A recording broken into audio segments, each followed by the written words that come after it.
In today's Locked On Pelicans, I'll tell you why the loss to the Houston Rockets is even more worrisome than you might think. It's the Friday episode of Locked On Pelicans. Let's go.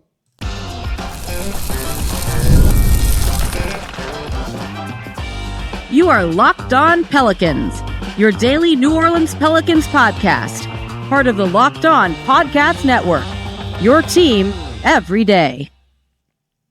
Welcome to another edition of Locked On Pelicans, the daily podcast covering your favorite team, the New Orleans Pelicans and NBA, part of the Locked On Podcast Network, your team every day, available wherever you get your podcasts and available on YouTube. I'm your host, Pelicans Insider, credential member of the media, Jake Madison, at NOLA Jake on Twitter, here with you on this Friday, day after the Pelicans fall 133-113, a 20-point loss to the Houston Rockets. This game's worse than you think. This game is absolutely worse than you think, and I will tell you why in today's show. Today's episode of Locked On Pelicans is brought to you by FanDuel. You can start the season with a big return on FanDuel. New customers can place a $5 bet, and you'll get started with $150 in bonus bets if you win your first $5 bet. Visit FanDuel.com to get started. And, of course, thank you for making Locked On Pelicans your first listen. Today and every day, we're here Monday through Friday, the number one Pelicans podcast, covering everything you want to know about this Pelicans team. So please subscribe wherever you get your podcast and join over 10,000 Pelicans fans on YouTube as well. Don't forget about the free Locked On Pelicans daily newsletter over at lockedondaily.com. So let's get into this game. We're not going to sugarcoat this one. This isn't really an angry cast. Look, this team's not good. This injured, they're not good. They got Jordan Hawkins back. That was nice. Honestly, though, it's like lipstick on a pig at this point when it comes to it. This team looks lost. And the thing that jumped out to me in this game against the Houston Rockets was that they look lost. And it really started on the defensive side of the ball. And this has been a steady decline all year long.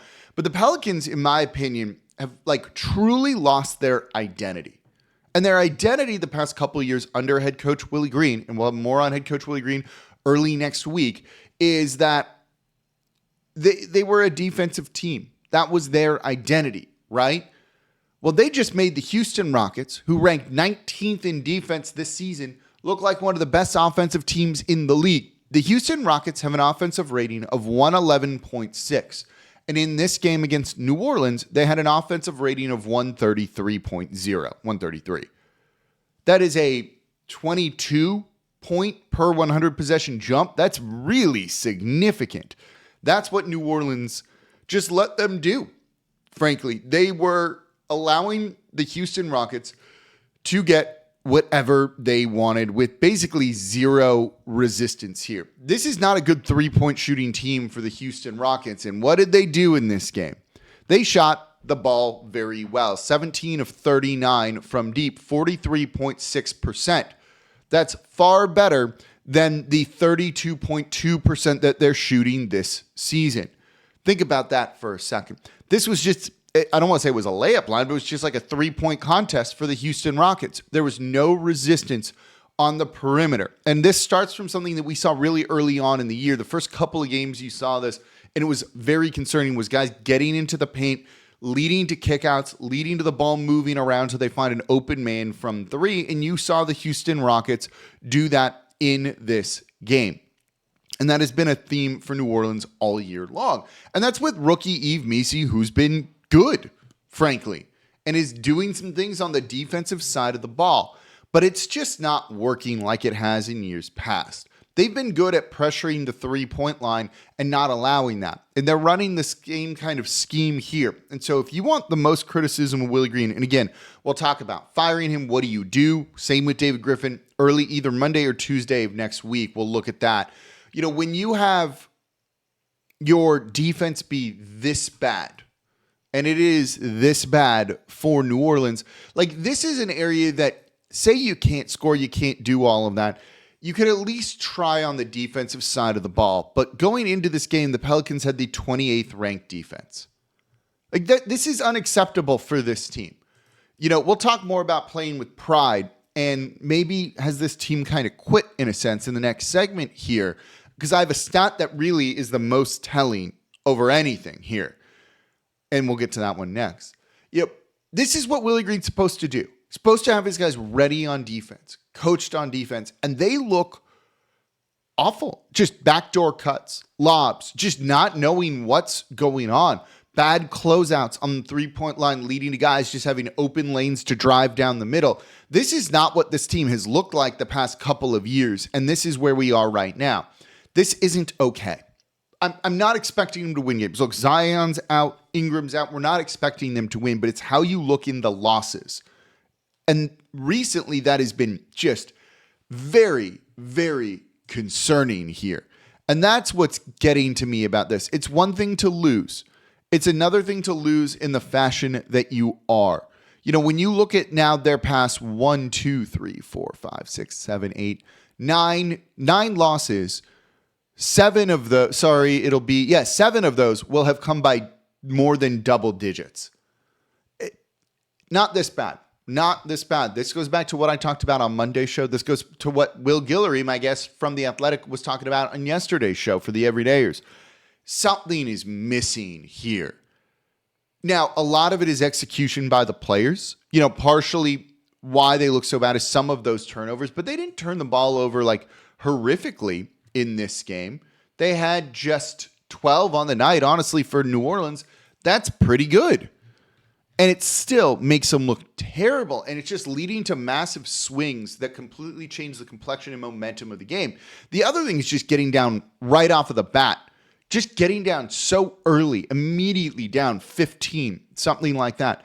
You know, they had stretches where they were scoring, but they weren't getting any sort of stop. And if you're not going to get any sort of stop, what are we doing here? Right? Like, that's kind of the big concern to me. You know, this is what they've done. You know, you can try on the defensive side of the ball. Zion and Ingram are not going to be guys that make you elite defensive players or anything like that. This team with Herb, with DeJounte, with the tools, even though he's not a good defender in Trey Murphy, this should be better than it is, and it's not. And that's a very telling thing to me. Not as telling as the next stat here that I'm going to share with you in the next segment, but it just says something isn't working, and you just can't continue like this. Look, you can play out the season. I understand that. And again, we'll talk about that early in next week, but they shouldn't be this bad. You know, and at this point, there's no real excuses for it. And there needs to be some accountability. There isn't. I'm sure there will be eventually. So coming up next, let's look at one stat that concerns me more than anything from this game. And I'll tell you what that is and what it says about New Orleans as a team. That's coming up here next in today's episode of Locked On Pelicans. Today's episode of Locked On Pelicans is brought to you by Prize Picks. Prize Picks is the best place to get real money sports action. With over 10 million members and billions of dollars in awarded winnings, Prize Picks has made daily fantasy sports accessible to all. You just pick more or less on at least 2 players for a shot to win up to 1,000 times. I had to reread that. 1,000 times your cash. Run your game all season long on Prize Picks, America's #1 daily fantasy sports app. So make your holidays even bigger and brighter with Prize Picks, the best place to get real money action while watching your favorite sports. And you can now win up to 1,000 times your money on Prize Picks. And Prize Picks now offers MasterCard for quick and easy deposits into your account this sports season. So join now, because this holiday season, Prize Picks is giving away 2 free picks in December.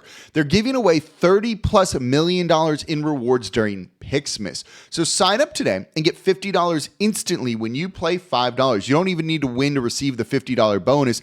It's guaranteed. And Prize Picks is as simple as it gets. You just look at the projected stat lines for guys, and you pick more or less than that. You think Steph Curry's going to have more than 5 3-pointers next week? The Pelicans, you know, whoever it might be, to score more than 15 points, because that's probably what we're looking at here. You're going to hook up hot takes with your friends and win real money this basketball season when you and your crew run your game on Prize Picks. So download the app today and use code LOCKEDONNBA for $50 instantly after you play your first $5 lineup. Download the app. Use code LOCKEDONNBA. You're going to get $50 instantly after you play your first $5 lineup. Prize Picks, run your game. Today's episode of Locked On Pelicans is also brought to you by Rocket RX. If you're ready to boost your confidence and take control in the bedroom, Rocket RX has the solution. Imagine feeling more prepared and performing at your best. Rocket RX makes it that simple and stress-free. RocketRx offers FDA-approved treatments for erectile dysfunction at a lower cost than branded alternatives. No more uncomfortable doctor visits or pharmacy trips. Everything's delivered straight to your door in discreet, plain packaging. With RocketRx, you'll get trusted care from a real U.S. clinical team, just a quick 100% online consultation, and you could get your free prescription today. So visit rocketrx.com to get started now. It only takes 2 minutes. And right now, our listeners can get 40% off your first order when you use code LOCKEDONNBA.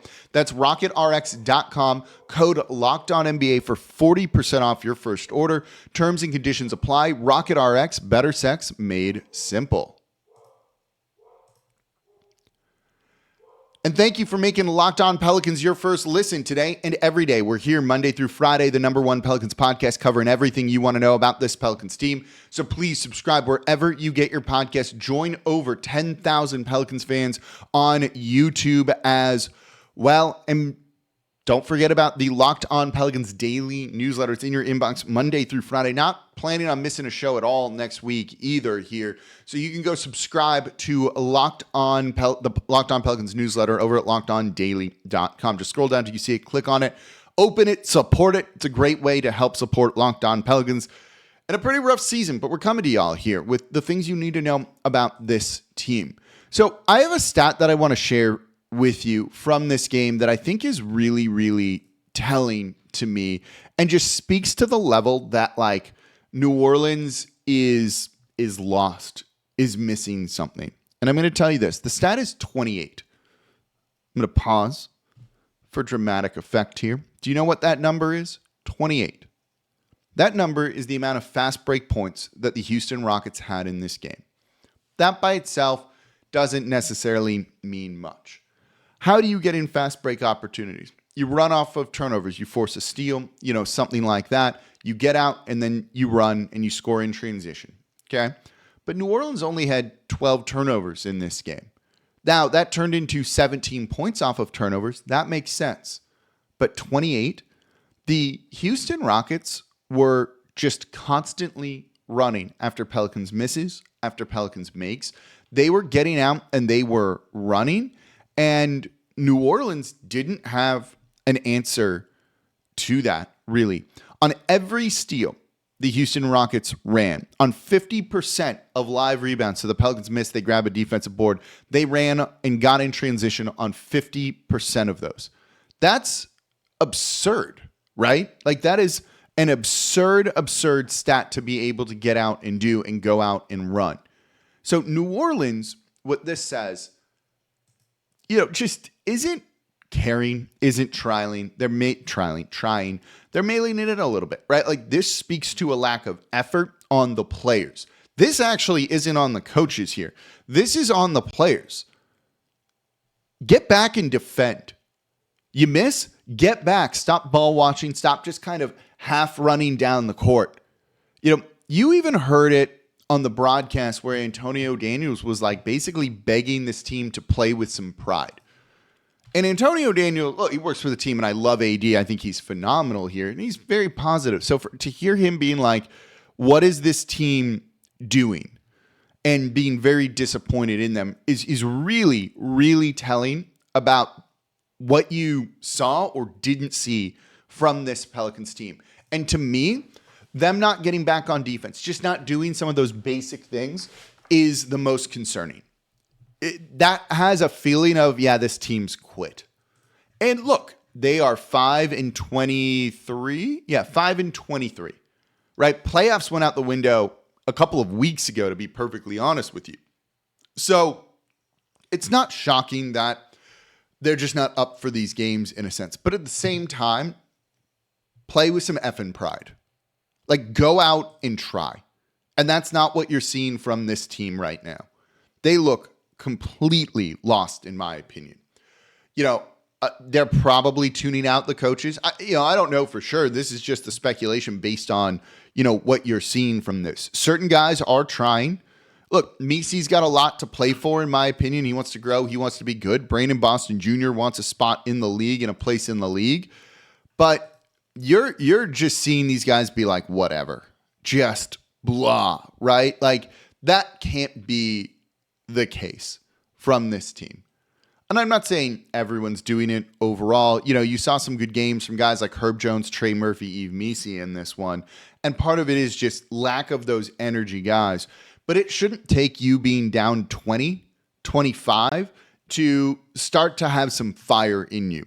And it's just like this team, again, is missing something, whatever it might be. They're just missing something. Look, to just let the Houston Rockets play straight up faster than you. That's all it was.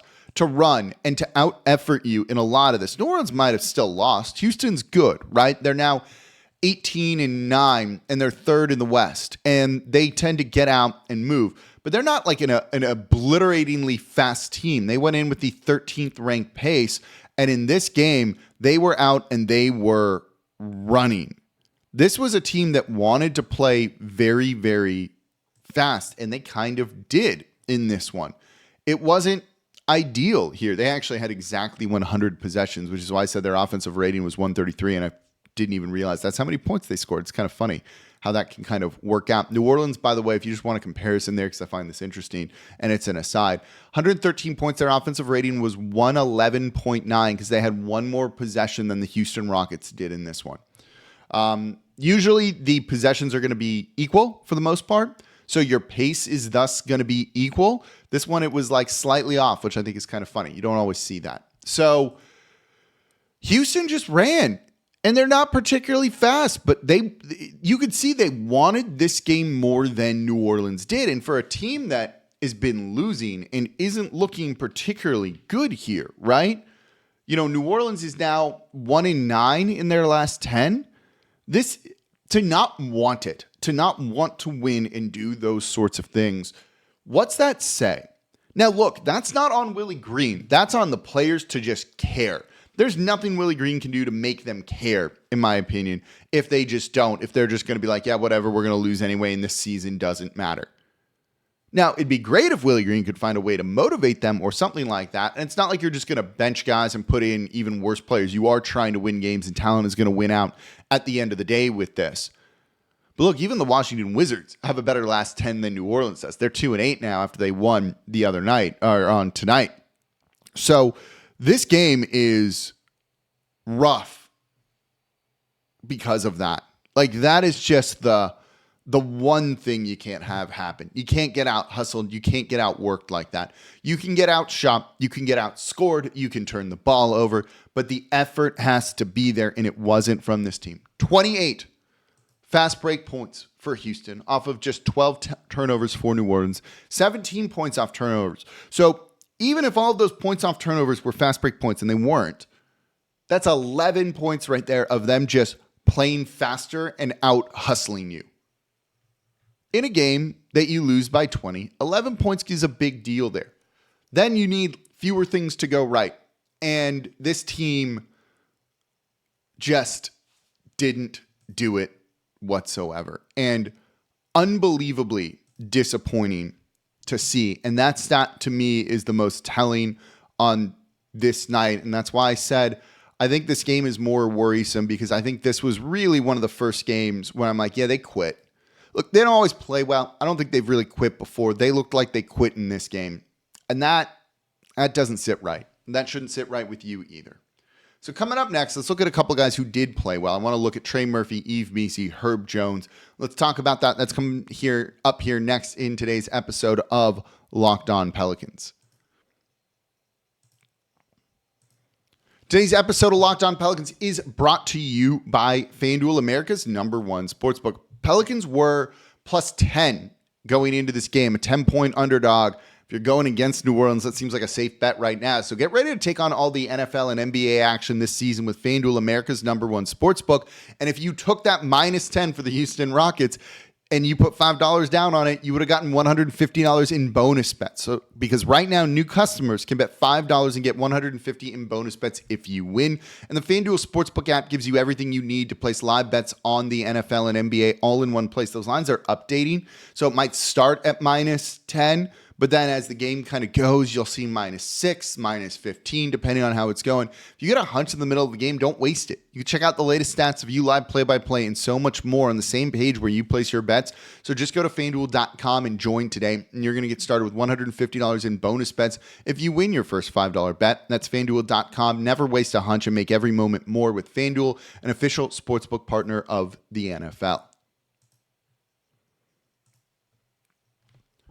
And thank you for making Locked On Pelicans your first listen today and every day. We're here Monday through Friday, the #1 Pelicans podcast, covering everything you want to know about this Pelicans team. So please subscribe wherever you get your podcast. Join over 10,000 Pelicans fans on YouTube as well. And become an everydayer. That means you listen Monday through Friday. Even in a lost season like this, we're talking important things. We're going to be talking draft real soon because I'm actually really excited about this. We're going to be talking a lot of college hoops here on Locked On Pelicans in the near future. But on Monday, Tuesday, Wednesday, I want to look at head coaching stuff, firing people. I hear what y'all saying. I'll tell you where the Pelicans are at with this, what they're thinking about this, and maybe the thought process going forward on how they're going to make some moves and address some things here.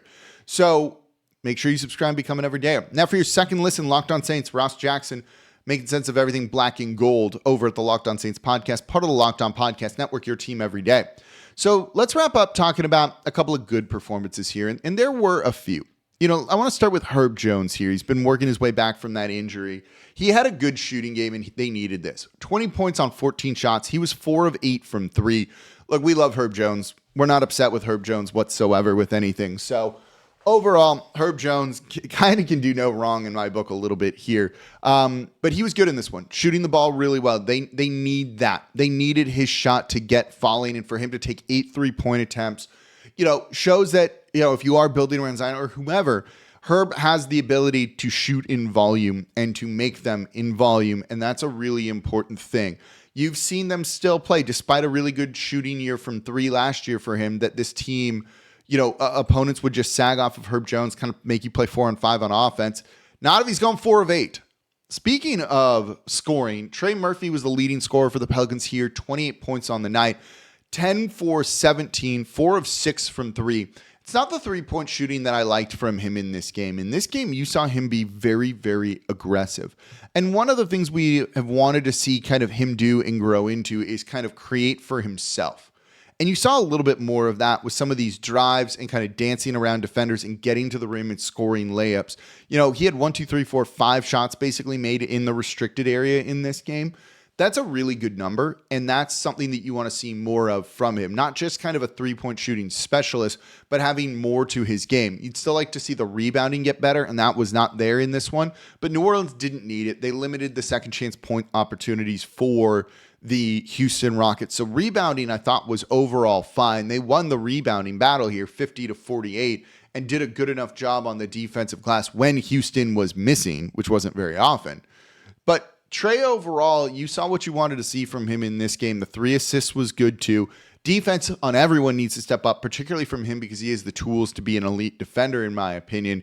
And if he can do that, he's going to be just fine. But the scoring was really good from him in this game. 3-point shooting, attacking the rim.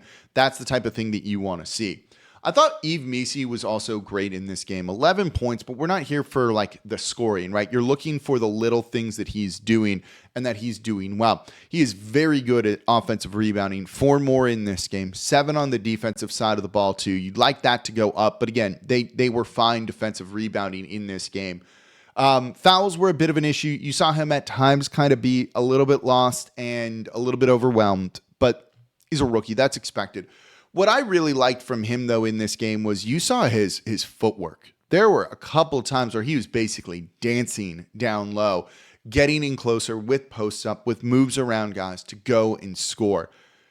There's been so much growth from him, and the ceiling for him as a player is probably so much higher than what I thought. I didn't like the pick. I was completely wrong about this. He has done so unbelievably well and just grown in strides. Will Guillory talked about the footwork and everything the other day, and you really saw it in this game. That's truly impressive. That's going to make him good down low, particularly in a division where there are really elite centers. Having one yourself is only going to be a good thing in the foreseeable future. Look, if they are building around Zion, and that's the indication we're getting right now, he looks like he would fit very much next to Zion Williamson, and hopefully we'll be able to get to see that at some point this year. But rough game. There's some bright points, but overall, rough game. You've got to play, as AD said, with more pride. You know, he kept saying, take a stand, make a stand. Oh, it's easier said than done, certainly, but you've got to do something here, and this team wasn't doing it in this game, and it does look like they've just like, cool, we can't get to Cancun quick enough. I don't like that attitude. We don't want to see that. Can they change that? We'll find out over the weekend here, and we're going to talk more about the head coaching and all of that coming up in Monday, Tuesday, Wednesday, depending on how kind of the games go and what we need to talk about here.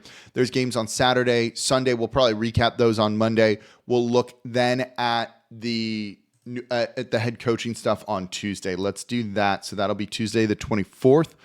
And we should have a show every day, I think, next week. We'll see if that ends up changing. I'll be traveling tomorrow, so we'll find out. But I appreciate y'all so much for listening to this episode of Locked On Pelicans, for becoming an everydayer of Locked On Pelicans. And as always, I'm your host, Jake Madison, at NOLA Jake on Twitter. And I'll be back with y'all on Monday. And we got a lot to talk about next week. See y'all next time.